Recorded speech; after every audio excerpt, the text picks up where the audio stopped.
Welcome to my new cooking channel. কেমন আছো তোমরা সবাই? আজ আমি বানাবো চিকেন রোল। চিকেন রোল বানাতে গেলে প্রথমে আমি কিছুটা বোনলেস চিকেন, লেবুর রস, জিঞ্জার গার্লিক পেস্ট, টক দই, হলুদ গুঁড়ো, ধনের গুঁড়ো,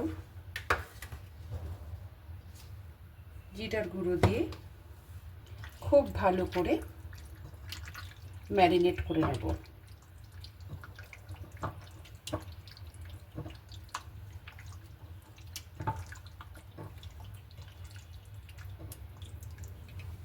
আর কিছুটা গোলমরিচ গুঁড়ো দিয়ে দেব।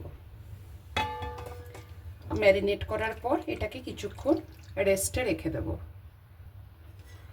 এটা কিছুক্ষণের জন্য রেস্টে রাখা রইল। এবার আমি একটা ধনেপাতার চাটনি বানাবো। ধনেপাতার চাটনি বানাতে প্রথমে আমি ধনেপাতা, পুদিনা পাতা, একটু জিঞ্জার, কয়েক কোয়া রসুন,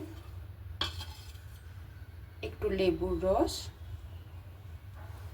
আর একটু লবণ নিয়ে নিয়েছি।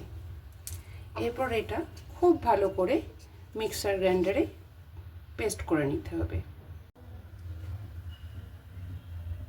এবার দেখো আমার ধনেপাতার চাটনি রেডি হয়ে গেছে।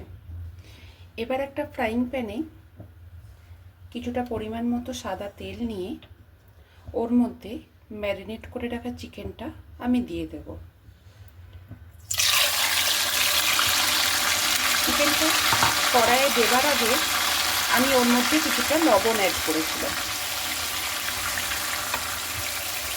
এরপর এটা ঢাকা চাপা দিয়ে রান্না করতে হবে। চিকেন যত বেশি সময় তুমি ম্যারিনেট করে রাখবে, চিকেন তত বেশি নরম আর সফট হয়।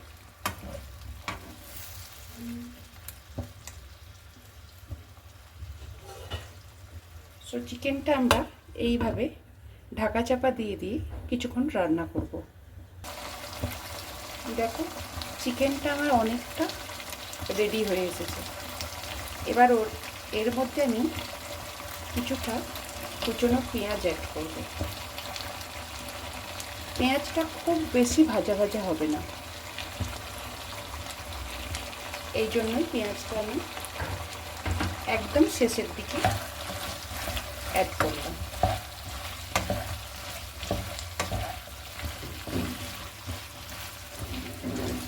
এরপর এটাও আর কিছুক্ষণ ঢাকা চাপা দিয়ে ভাজতে হবে।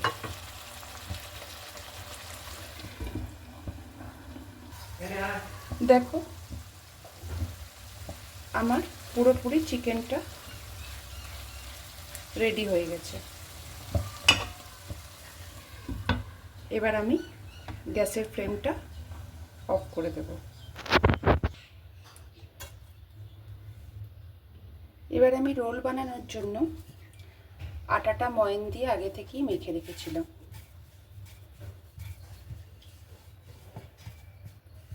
আটার ডেলিটা এবার আমি সুন্দর করে গোল করে বেলে নেব।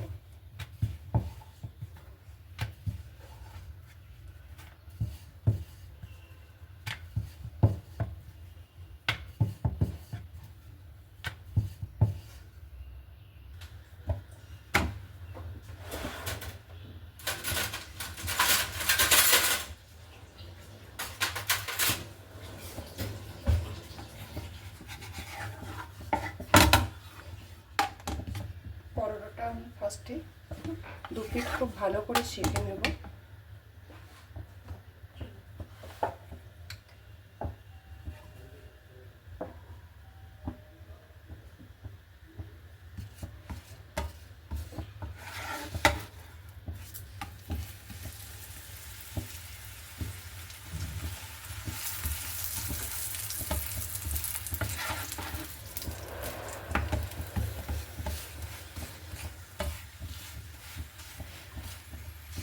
তারপর তেল দিয়ে পরোটাটা ভালো করে ভেজে নেব।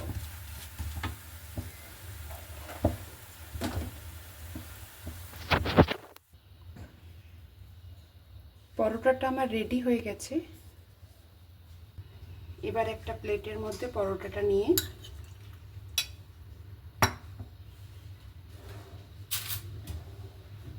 আগের থেকে বানিয়ে রাখা ধনেপাতার চাটনিটা কিছুটা দিয়ে দেব।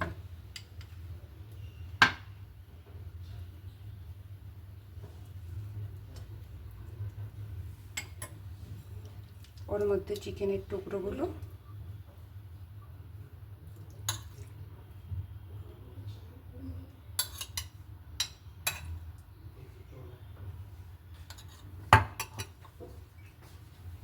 অল্প লেবুর রস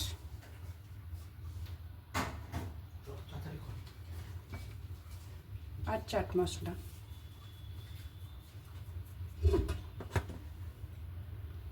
ছড়িয়ে দিলাম।